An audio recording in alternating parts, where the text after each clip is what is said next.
Sa wakas, mayroon ng farmers na kaimbento na ganitong idea habang nakahiga ay nagtatrabaho.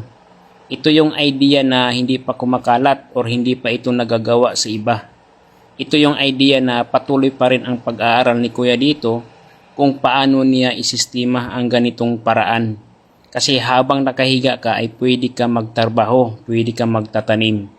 Alam naman natin na ang farmers ay talagang napapagod at sumakit yung mga baywang. Kapag gumising yan sa umaga ay hindi talaga magigising agad-agad yan. Nakahiga pa yan. So ang ginagawa ni Kuya dito, nag-invento siya na anong paraan para sa mga in the future na pagdating ang panahon, ito yung kailangan ng mga farmers. Tapos pwede mo pa siya lalagyan ng electric pan.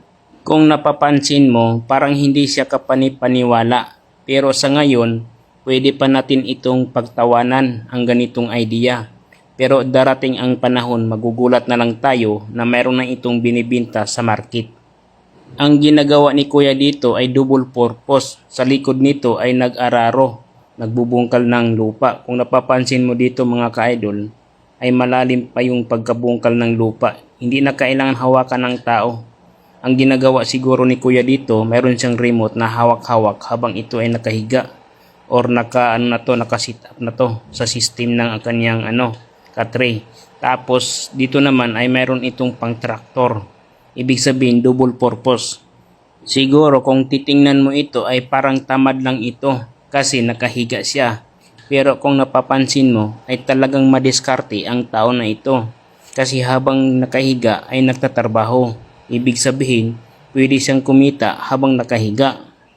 Ang diskarte na ito ay hindi pa ito nakopya ng iba. Siguro si Kuya pa ito nakauna. Darating ang panahon kung ilalabas man ito sa merkado, sigurado ako dito na maraming tao na gustong maging farmers. Tingnan mo dito mga ka-idol. Habang nakahiga ay may gumagawa. Ibig sabihin nito, nakarelax yung katawan mo. Tapos pwede din ito sa highway. Ang idea na ito, proven and tested na ito ni Kuya. Habang kumakain ay walang problema. Pwede siyang mamasyal-masyal. At saka mayroon na siyang electric pan. Ibig sabihin siguro ang katre na ito na mayroon siyang generator doon sa loob. Sa panahon ngayon, ang kailangan ay diskarte. Pero kung wala kang diskarte, ay mapag-iwanan ka sa mga bagong technology.